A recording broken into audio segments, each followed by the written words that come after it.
biggest lessons I've learned after 50 videos in 4 months. I've filmed 50 videos so far, and I've gotten 117 subscribers. Yay for each of you. I'm so glad that you're here. What I want to talk about is, with 50 videos and 117 subscribers, what have I learned? I started doing videos probably January 1st. So that's about 4 full months. I started doing daily videos, and then I started doing Monday through Friday videos because I needed a rest. The 7 days a week was really tough. So I went to 5, and then I kind of stopped altogether. But what did I learn? You know, sometimes people put out 50 videos in a year. I put out 50 videos in 4 months. So I learned quite a bit in a very short period of time. I thought I would come on today as my first video back and share that with you. So let's hop in. By the way, my name is Samantha. Here I talk about trying new things and feeling awake and alive while you're doing that. Filming YouTube content has been one of the things I've been trying lately, so that's just one. Let's talk about that today.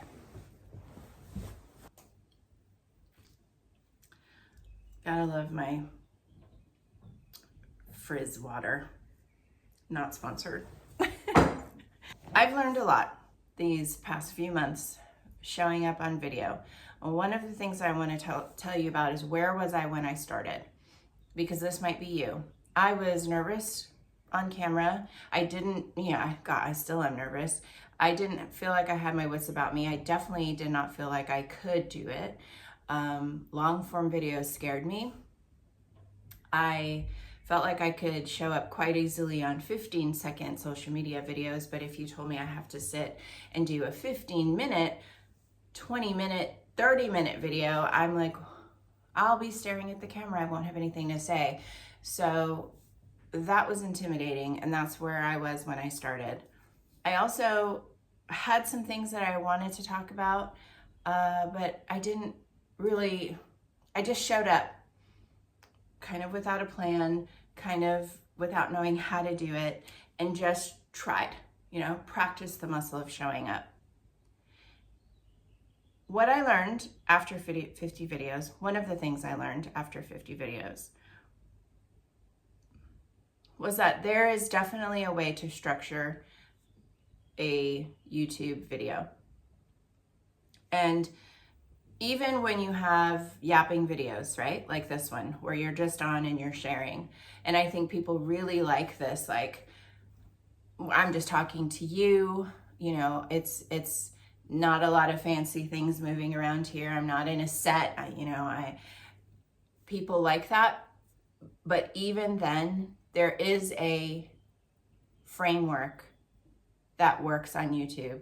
And I've spent 50 videos trying to figure that out, and I still don't even really know. I feel like the learning curve is big because there's so many people telling you what works for them, and what you have to do is distill what that is, but then also make sure it fits what you're talking about, who you are, the kind of speaker you are, the kind of time you want to give to edits, and finding that is a little bit of like a calibration.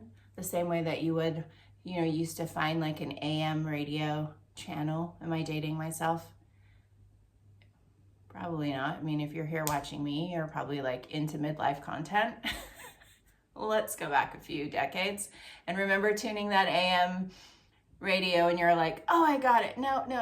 Oh, now it's coming in kind of clear. I'm almost there. I feel like that's what creating YouTube content is like. So that was the first thing I learned, is that there is a way to put out content. And here's the pieces that I know that are very important. With social media, things like Facebook, Instagram, with short form content, people don't mind being entertained. But I think when they move into long form content, they want a question answered. They want to not necessarily learn something like you have to be at a podium teaching, but they definitely are there for a specific reason, and you have to be very clear what that reason is. And if you look at my earlier videos, I'm not crystal clear. I'm kind of trying to get to a point, But the audience really has to stick with me. And so like the people who watch my videos early on, God bless you. God bless you really for going through that, because I was not good at that in the beginning. I'm slowly getting better, but I'm not there yet. And that's the other thing. That brings me to my next point with YouTube. You can do a lot of learning by watching and absorbing and listening to what people are telling you to do, but ultimately the getting better at it is the reps, which means you have to suck the first couple of times. And the first couple of times, I mean the first, 100 are a learning curve, a very, very steep learning curve. And if you are embarrassed by that, or cringing about that, or nervous about showing up in an imperfect way, it really is like going to hold you back. Because the only way to get better is to show up on camera and do it. And then you see what works, you see what didn't work, you watch it back. You look at the data and then you go, how can I improve on this? That's a different learning than just consuming a video from like another influencer and then going, well, maybe I'll try that. It's just a whole nother level, actually putting it into practice. So the third thing I learned is that really you have to be a secret revealer. And that's just kind of like the little label I put on it, but here's what I mean by that. The most interesting content that people watch, and I have found that the videos that take off more so than the other videos, like the difference between like us, like a video that got 17 views versus a video that got like 800 views. I'm saying something, I'm revealing something, I've made enough curiosity in the front end to tell you that what I'm going to share with you next, you're going to want to stick around for. That's what I mean by being a secret revealer. And that's kind of something that I heard from another content creator, and it just kind of stuck with me. And I'll ask myself as I come on and I start yapping, I'm like, not just what are you talking about, but what are you revealing to the audience? Like what's in it for them? What's in it for you to sit and want to give that time to watch this video? So I'm learning what that means, right? To have something to say, but then like really rethink it and package it so that I'm doing it in a way where I'm revealing something to you. And that's the kind of work, when I've dug into showing up and filming videos, I've realized that actually filming the video is not the hardest part. Like showing up and being on camera is not the hardest part. It's not even the hardest part knowing what you want to say in terms of like having a passion or a heart for something that you want to communicate to people that you feel is valuable. It's that thing in the middle that goes, you show up, you have something to say, but like, how can I package it so that it's interesting to you, and that while you're scrolling, you want to stop and you're curious about it. And not only are you curious about it, but you'll stay to watch it. And that whole layered thing is a ton of work, really, really hard at the beginning because everything is new and you're dealing with the layers of newness, and it's like you have to be good at a variety of things. People talk about the hook. This is another thing I learned.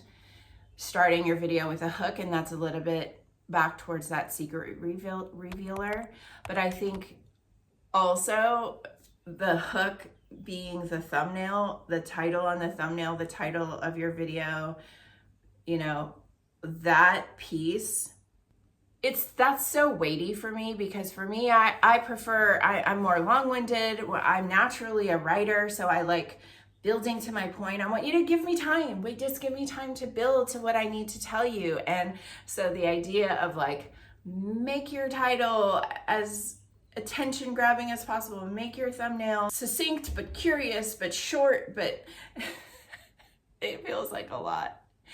And I still don't feel good at it.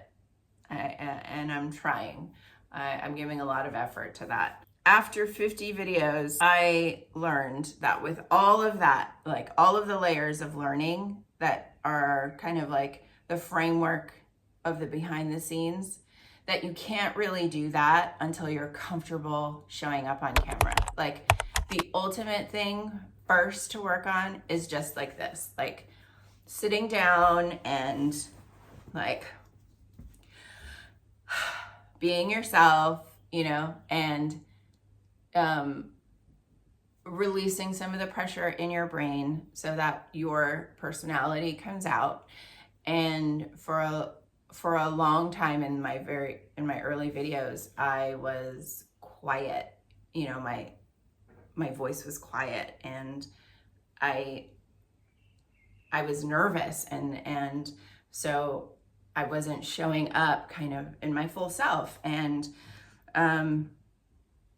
so if you are just starting, my advice to you would be like put all that other stuff that I just explained, all the like behind the scenes and titles and framework and that kind of thing, like set that aside for a second and just show up and be yourself and talk. And that's the most important thing to work out first. And I think that was the benefit for me of showing up daily on camera, is because I got to do that really, really fast. If I was doing one video a week, that comfort level would have taken me months to get to. You know, a year, that would have taken me a year, right? Like one video every week, that would have been 52 videos in a year. I did, you know, basically like one video every day, you know, for like 2 months. And then I went to 5 videos a week for a while. And so I was able to learn that really rapidly, and I'm grateful for that. And so if you're thinking about being showing up on YouTube more, I would really advise showing up daily. Do a sprint for the growth factor for you. One of the last things that I'll talk about, kind of a learning takeaway for me.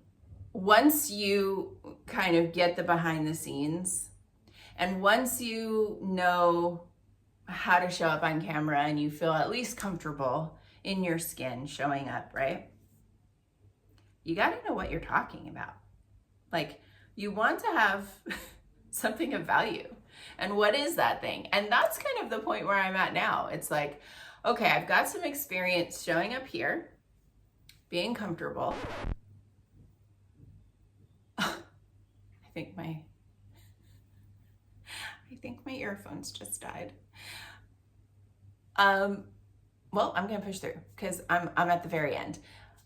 I'm comfortable showing up here and having things go wrong, and also stay with it. Don't lose your train of thought. Tuck that perimenopause in, Samantha. I'm comfortable here. I'm learning now the pieces of putting and the structure of a video. But what I'm learning is like, I have stuff to say. What do I want to talk about? What's valuable? What's valuable to you? What's valuable to me? And today I'm able to show up because after giving that some thought, then I have an idea of things I want to say, direction. So I'm excited to be back.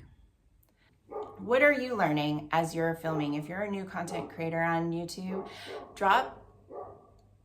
you hear that dog? Drop some of your biggest lessons that you've learned.